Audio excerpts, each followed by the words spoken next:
Alright, YouTube, it's time to talk about Saudi Arabia's Girls' Council, the one that no feminist is talking about over here because they're all totally corrupt. That includes the Lena Dunhams, the Anita Sarkeesians, all the cast of Ghostbusters, certainly, the Emma Watsons. They don't really care about women's liberation. They've got theirs, they're rich, they get richer complaining about some video game, some movie, and misogyny and stuff like this. Meanwhile, there's actual legal discrimination on a gender basis in Saudi Arabia. They're not going to say a thing. They don't care. There's no money to be made. They might mention in passing, oh, this is regrettable. Then they'll immediately regress back to complaining about some TV show that doesn't have enough women on the cast. Oh, this show is only 75% female. Why are these two dudes in it?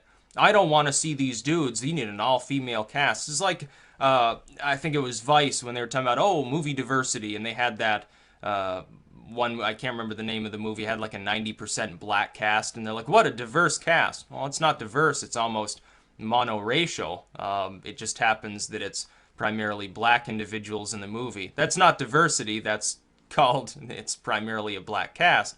But that gets into semantics that they don't want to talk about. It makes their heads spin. They just can't understand the world.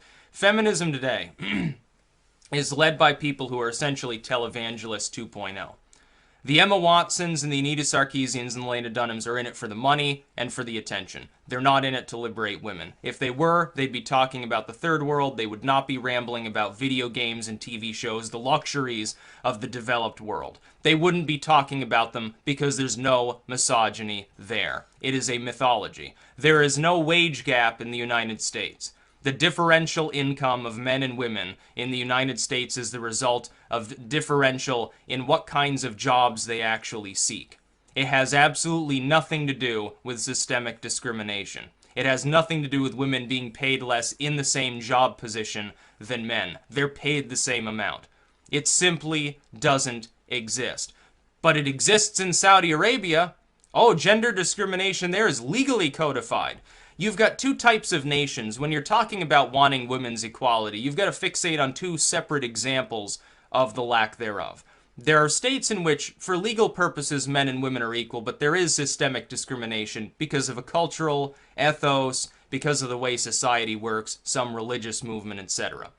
You would think of maybe Turkey. In Turkey, men and women are generally privy to the same positions, but there is still a deep-seated cultural divide there. Especially in the more rural parts of Turkey where, yeah, women are still seen in the theocratic Islamic sense, much the same way they're seen in Saudi Arabia. You do have honor killings. You do have, stones in some of these small town areas. You do have mistreatment of women. It's quite common. Maybe not in the industrialized side, but in the rural side, and increasingly in the industrial areas with Erdogan pissing away all the liberal progress they made. Yeah, it's going to spread to places like Ankara and Istanbul and Izmir, and pretty soon it's going to be a third world backward state that'll have nothing in common with Ataturk's reforms, trust me. Then you have states like Saudi Arabia that are arguably worse. There it's not just cultural, it's legalized. It's a dogmatic mistreatment of women. And you don't have that in the United States. You simply don't have it. All of these feminists rambling about, all men are actually misogynist pigs, and they just deny that they're misogynist because they're misogynist. All this witch hunt era bullcrap that they spew off is a mere projection of their own cowardice and not wanting to address the issues of other parts of the world. They don't want to go to Saudi Arabia to rally for women's rights. They'd be in danger, number one, because they're fucking cowards. Number two, there's no money in it. And that's the real reason. That's all they want. They want you to sign them. They want you to donate to some cause that they're embezzling from. That's what they want. They want your money and they want your attention. When they get attention, they get to grandstand on a moral level, just like the televangelists did, and then they get to get into another movie, write another book about their dumb life or something like that, and they get to bilk all of their millions of untold fans who would follow them into the fires of hell for no reason other than they declare themselves to be so-called feminist. They're not even feminists. They're not fighting for women's equality. There's nothing to fight for over here. Women are already equal to men. Most males, by the way, fully understand this and have no problem with it. And yet they're misogynist because misogyny. Oh, it's automatic. They're automatically misogynist. This sounds like BLM. Oh, white people are racist. Oh, well, I don't really care about race. Well, you're racist anyway because you're white. Oh, how convenient for them. And then they get to ask you for reparations or whatever. It's foolish. Meanwhile, actual discrimination takes place. It's like on the racial basis, happens all the time in parts of the third world again. Happens in Egypt every day. The black minority in Egypt, sort of the Nubian immigrants that spread out through Egypt, are considered like second-class citizens by the people there that are more Near East and Arabian, that have a lighter skin tone. They consider them to be basically subhumans on a cultural basis. They have for hundreds of years. They've always been discriminated against, and they always will be until people from the West bother to actually talk about that instead of rambling about some police-involved shooting. It's going to keep happening. Saudi Arabia, legalized discrimination. It's theocratic, it's religiously dogmatic, it's legally enshrined, it's culturally accepted even by a lot of females in that region. And somebody gets raped, and if they can't provide witnesses to the fact that they were raped, they're the ones that get punished. Well, that doesn't sound like equality for women. It sounds like a very screwy medieval system.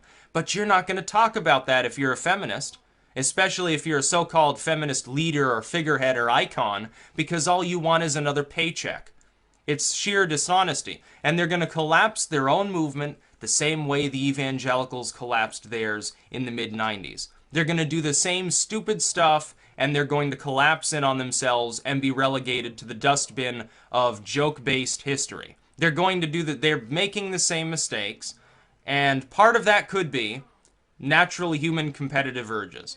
Because these people realize that if they say, I'm a feminist, I'm a strong woman, hear me roar, and you should donate to my cause, get me in this movie, and by the way, beat up on these video game designers because they're misogynists and stuff.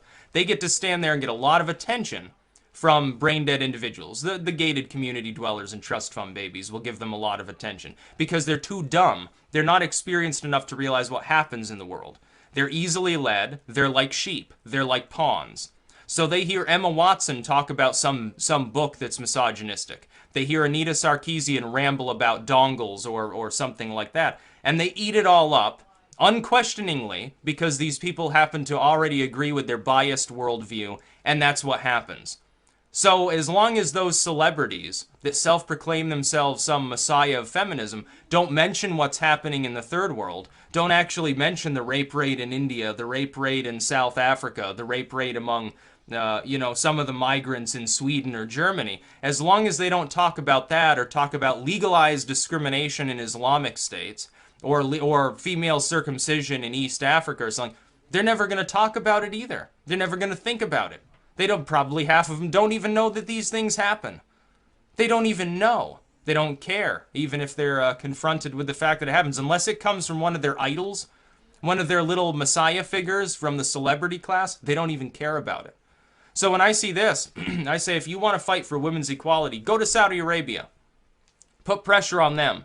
Go before the UN. Get like Sarkeesian and Dunham and all these others. Put them before the UN to talk about how bad Saudi Arabia is. Oh, but that's right. They'd be called Islamophobic. Ooh, you can't do that. It's part of their culture. And it's a wonderful thing. It's so wonderful that women are discriminated against in this foreign state because women there matter less than Western women, where there's no discrimination. There is none. It's not here. You're chasing after a ghost. There's no wage gap. Women are legally enshrined as equal to men. Yeah, they can vote. They can have jobs. They can even own property. Wow, they can walk down the street and they don't have to walk 10 steps behind their husband. Whoa, they're so discriminated against. No, they're not. There are cases where there are individual men or groups of men in the Western world that are misogynistic. They do look at women as just sexual objects. There are some men who unironically believe women shouldn't be allowed to vote in the Western world. But it's not legally codified, and socially it's completely unacceptable to have such views. But in other parts of the world, not only is it legal, it's sometimes religiously dogmatic, and it's perfectly acceptable. Nobody cares. So in which of these situations is there legal and social discrimination against women? The culture where if you speak like that, you're going to be frowned upon and outcast as a pariah, as some sort of rapacious sort of subhuman, or the culture in which they're like, yeah, of course, women equal to men? What are you talking about? That's a funny joke that you just made there. Women should be able to drive?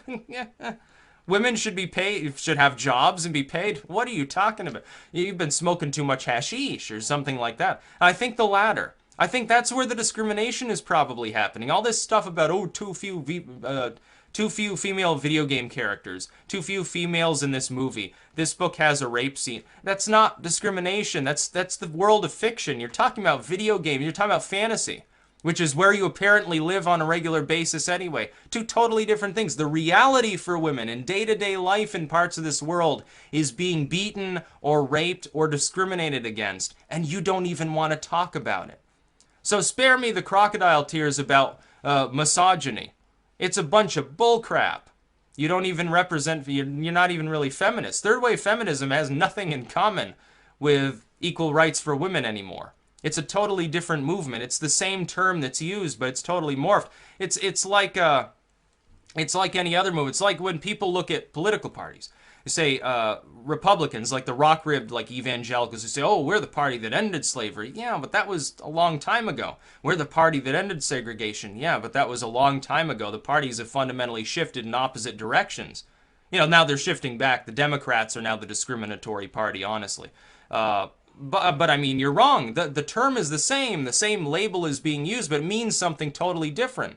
It's like the term regulated. When people read in the Constitution, well-regulated militia, they think, oh, regulated by government. No! Back then it meant something totally different. Our use today is not retroactive upon the old use. In the old term, it meant like clockwork. It means well-organized, well-ordered. Not by a government, by itself, within, internally. Two totally different things. Same term, different meaning. Feminism now is the same term that it was decades ago, but it means something different to most adherents of feminism. It's not the same thing because the battle has totally shifted. That's about all.